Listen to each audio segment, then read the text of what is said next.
RTV6 News at 11, working for you. And good evening to you. I'm Mark Mullins. And I'm Amanda Starantino. Thank you for joining us on this election night. The votes are in. So what comes next? We start at 11 with the race for mayor of Indianapolis. Democratic incumbent Mayor Joe Hogsett will serve a second term. He won by a decisive margin, beating Republican challenger Jim Merritt and Libertarian candidate Douglas McNaughton. I am humbled. I am honored. And I could not possibly be more excited to serve as the mayor of Indianapolis for another 4 years. Hogsett ran a campaign of fiscal responsibility, citing 3 consecutive years of balanced city budgets. He will all go into his second term on a mission to take advantage of the center of his campaign message. Progress is being made, but the work is not done yet.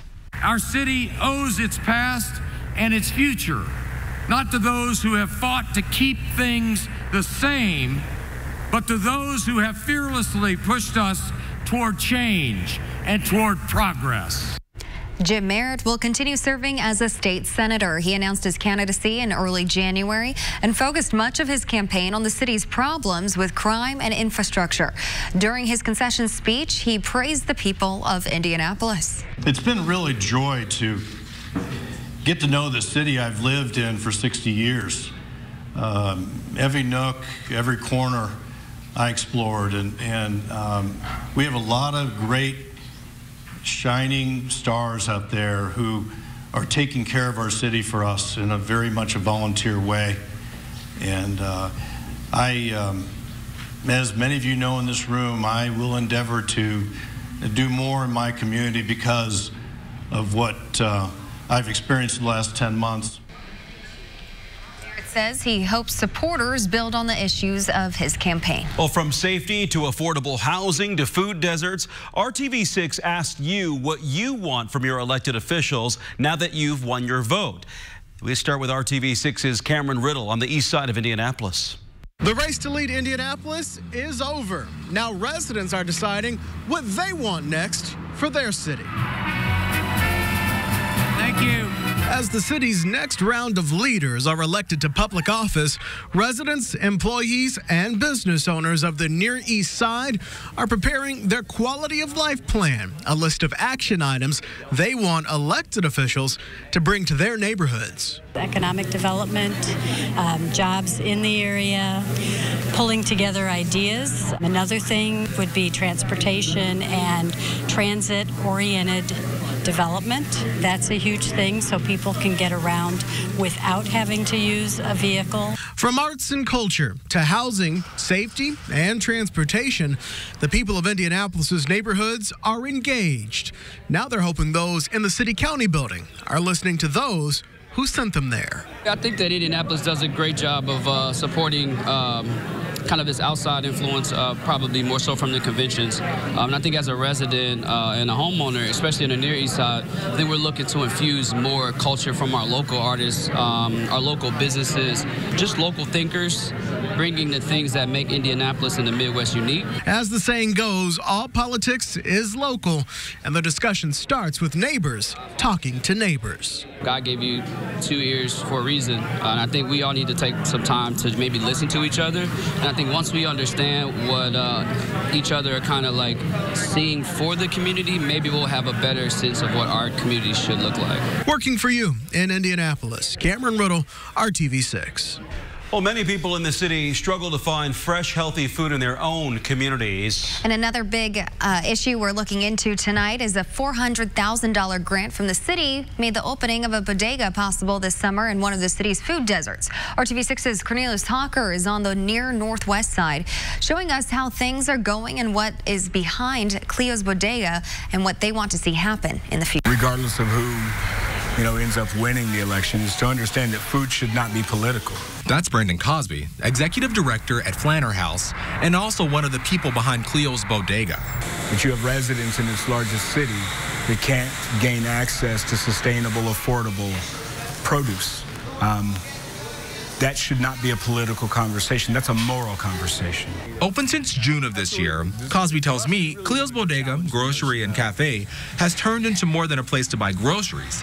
It's a place where the community can actually hang out and feel like they're part of something. And that's something which didn't exist in the near northwest side of Indy for quite some time. We really wanted to be able to build a model of something that the residents knew belonged to them and that they would be proud to have in their neighborhood. Looking toward the future, Cosby says he wants whoever is in the mayor's office to know making sure people are able to buy healthy food where they live does more than fill their stomachs. There is a way of building an economic infrastructure around food security, right, that actually lets neighborhoods and communities be able to rebuild and to restore themselves. Working for you on the near northwest side, I'm Cornelius Hawker for RTV6. And as a part of Mayor Hogstad's plan to address food deserts, the Office of Public Health and Safety is accepting applications right now for neighborhood food champions who will attend workshops and come up with ways to address food access. Several school districts around central Indiana asked for tax increases on this election day to fund things like building and safety improvements. Some passed, some did not. Carmel Clay Schools, Zionsville, and Lawrence Township voters all passed their referenda. Center Grove and Danville voters said no. You can find in-depth details on those school requests as well as an election night blog and results from your town or city on the RTV6 app and on our website, theindychannel.com. Now to the forecast. Colder temperatures are moving in. Storm Team 6 Chief Meteorologist Kevin Gregory is working for you, helping you prepare for that. Kevin. And it is dry and cool in central Indiana. The wind that was strong this afternoon has calmed down now. Generally under 5 miles an hour in most locations. Just above freezing in Indy, 29 in Lafayette. You won't change too much from there. Other temperatures in the lower 30s. Tomorrow morning, plan on temperatures around the freezing mark. It will be dry as you drive into work. We'll have sunshine after a few morning clouds. We'll get into some sunshine through early afternoon.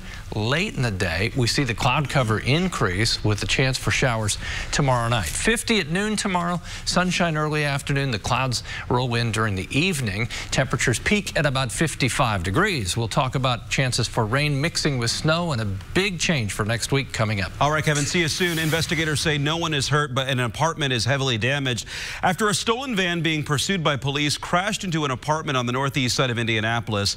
This happened around 8:30 this evening on North Hillside Avenue near 30th and Keystone. 3 adults and 4 young kids were in that apartment. Now, police say a 15-year-old and a 17-year-old were inside the stolen vehicle. Major Harold Turner with IMPD has this advice for young people who may make bad decisions. You decide to do it for whatever stupid reason, when the police are behind you, then have that plan already in your head. If you already get caught, I'm just going to get caught. Or stop and run on foot. Whatever. I mean, preferably stop and just, you know, you're not going to go to prison for decades for stealing a car. So just stop, deal with the punishment that happens, and that way you go home safely eventually. The teens were taken into custody. The family that lives in the apartment could not stay there tonight. AT&T tells RTV6 it is looking into a problem with service in a neighborhood on the east side of Indianapolis. We started asking questions about the outage after people impacted by it asked RTV6 for help. Neighbors say they have not had phone, cable, or internet service for 11 days. That includes Mount Moriah Missionary Baptist Church in Martindale, Brightwood area. A deacon at the church says he and others have called several times a day, every day for updates with no progress. As you know, each call is roughly a 40-minute wait period. So that's time out of your day times 3 to where we're waiting just to get information that we still won't have phone lines. We're also impacted with our daycare facility. We don't have outbound communication for families, parents to access their children, and this is a serious problem.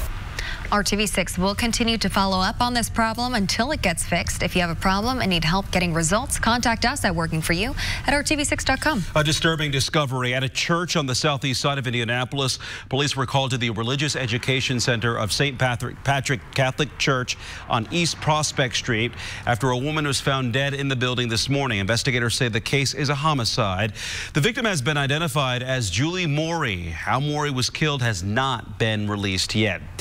Now to an unusual request. If you're a woman who had a tattoo done by this man, a Kentucky sheriff's office wants to hear from you. Police arrested 40-year-old George Clapp last month on multiple counts of rape and sexual abuse, but it's unclear why investigators are asking for tattoo clients to come forward. You can report information by calling 270-298-4411. Metro Police want to know if you recognize this man. He is accused of breaking into a preschool on the west side of Indianapolis. The suspect stole several items from the preschool area of Ben Davis University on High School Road near Washington Street. Police say the man stole food, electronics, and personal belongings of staff members.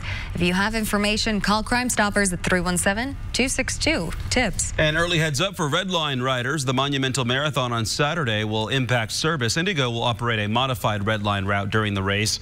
It will operate in two segments, one north of 38th Street and one south of 38th Street. For more details, go to the RTV6 app and click on this story. Next, just days after a pet snake killed an Indiana woman, town leaders are talking about changes. And later, she encouraged me to keep trying. She told me her story, something similar to mine. If you're a girl or woman who dreams of joining law enforcement, IMPD is taking steps to help make those dreams a reality. You're watching RTV6 News at 11. Call, click, or visit a store today. This is RTV6 News at 11, working for you. The death of a woman in western Indiana who was killed by a pet snake could lead to change in the town. The president of the Oxford Town Council believes nearly all residents want limits on certain snakes. The issue came up at a town council meeting last night. The Benton County coroner says an 8-foot python strangled 36-year-old Laura Hurst last week. Investigators say Hurst owned around 20 snakes in the home where she was found dead, which was renovated specifically as a place for owners to keep their snakes. Another council member said more information is needed before any action is taken on this issue. An Illinois family is speaking publicly after they say they were asked to change tables at a restaurant because they were black.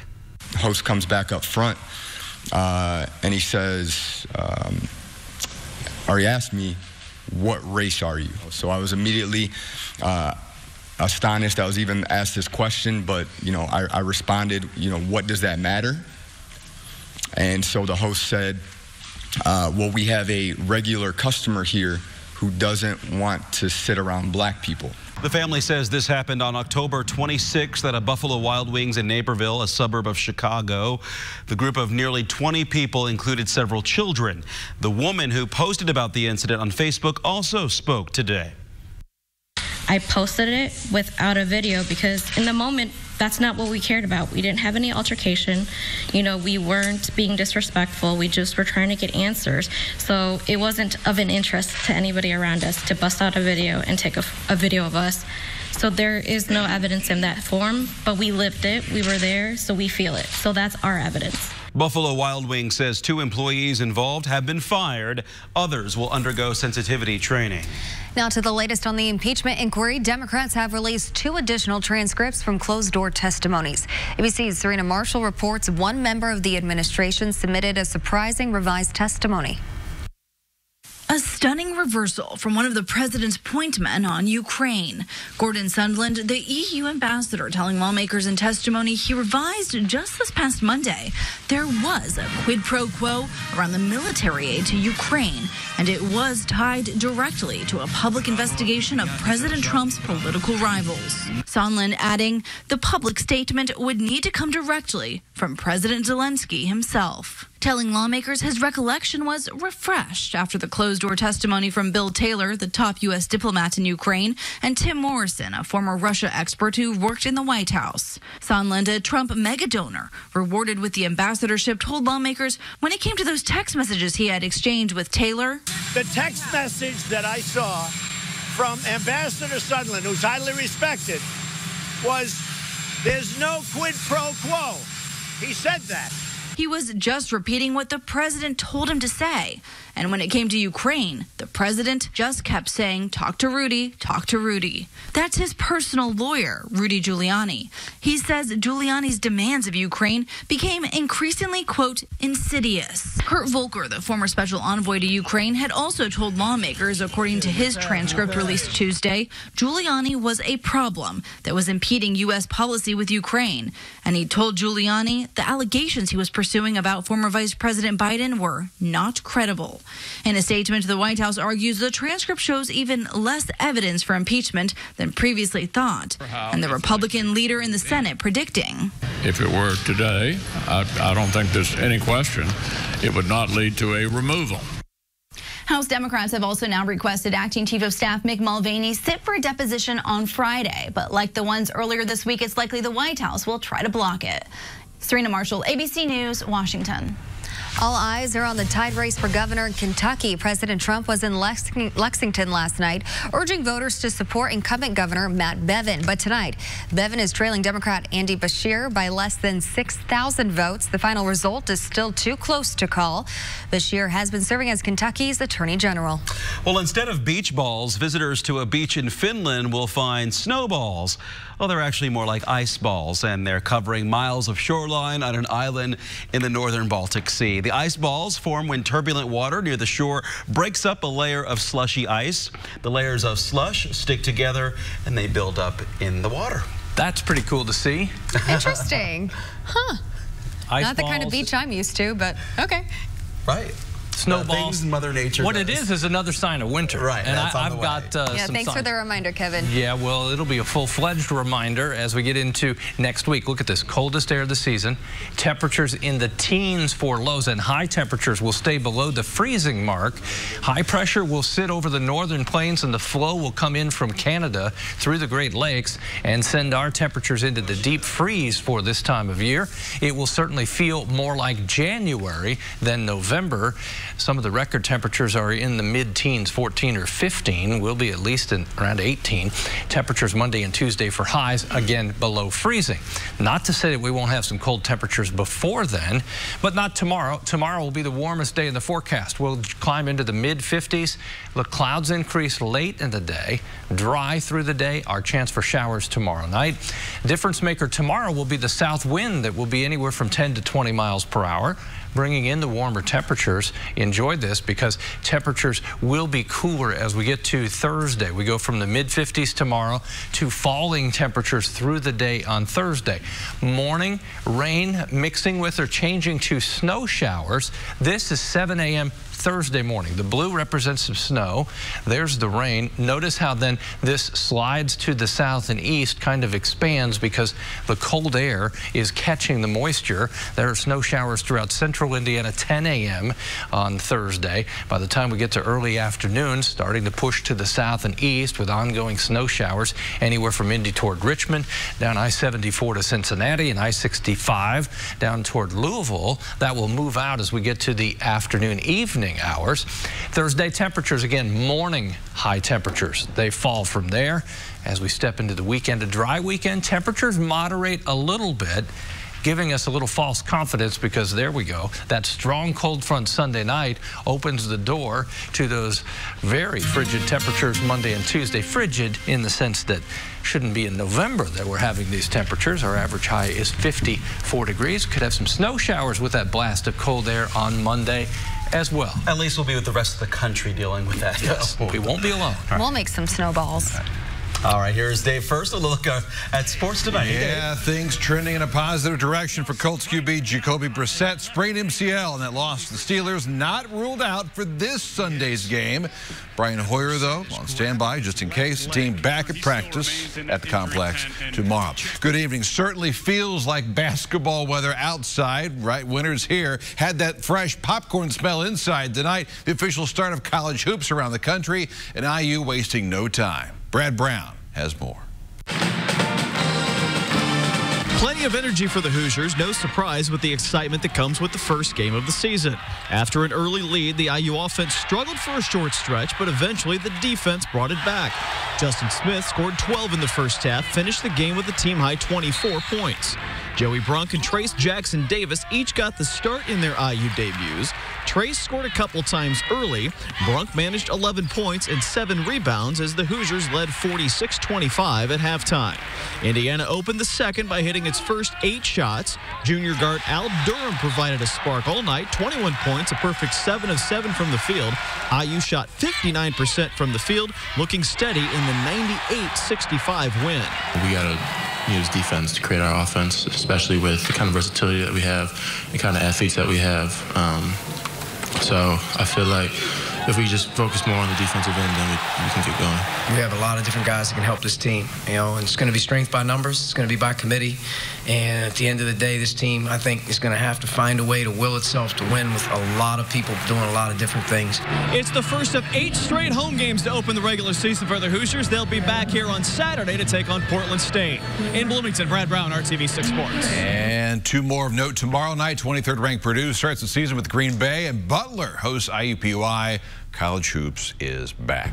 Pacers back on the road tonight. Nate McMillan will stew over this one for a while. Went to overtime. Game tied at 120. Time running out when the Hornets get a late whistle. And with just over a second left, Devontae Graham hits the game winners at the free throw line. He had a game-high 35. Controversy tonight. Good guys lose 122-120. Back home tomorrow night. Take on the Wiz. Hey, finally tonight, first and foremost from the Speedway and the new ownership not wasting any time. And what better way to begin the new Penske era than with breakfast at Charlie Brown's. Roger was there.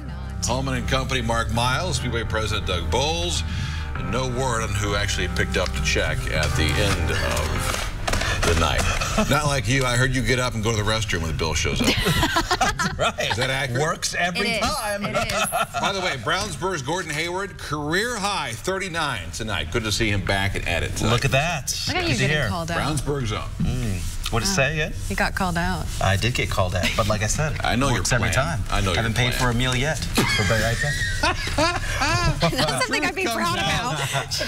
Working in law enforcement, not just a brotherhood. Next, Hiring Hoosiers finds out what IMPD is doing to recruit more women.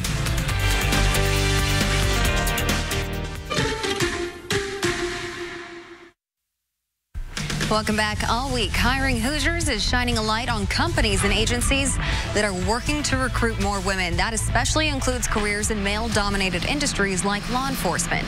Hiring more women is an important mission for IMPD. Right now, the department is 87% men. Officer Michelle Clegg understands how that can be disheartening for women like her who grow up wanting to protect and serve. I've always wanted to be a police officer ever since I was 8 years old. Just never knew how to go about it. As a female, you look at police officers and all you see are males. So that can be a little discouraging. You don't know what route to take. IMPD hosts a Woman Behind the Badge workshop where you can learn more about joining the force. Officers will help guide you through the entire training process. The department is accepting applications until March. You can find all that information and more by going to our website, hiringhoosiers.com. The YMCA says working for the organization is more than just a job. It's an opportunity to impact an entire community. Tomorrow evening, you can learn more about those opportunities at the YMCA Job Fair. It goes from 4 to 7 at all 12 Y locations across the greater Indianapolis area. Some unique benefits include a complimentary YMCA membership, free child care services, and free wellness appointments. We'll be right back here on RTV6. Comes Geodis as a Hiring Hoosiers partner. Clouds will increase, but not until late tomorrow afternoon. Should have some sunshine around. Temperature at 55. Those are the warmest temperatures. The coldest temperatures arrive at the beginning of next week. Not that Friday isn't cold. We'll get some outdoor football to play. Yeah. We don't go indoors until the state finals. Sectional finals this Friday night. A lot on the line. And cold ones. Okay. That's going to be a fun assignment for you. Like 3 weeks away. All right. Hang in there, guys. Hang in there. Okay. Can't come soon enough. Thanks for joining us tonight. Good night.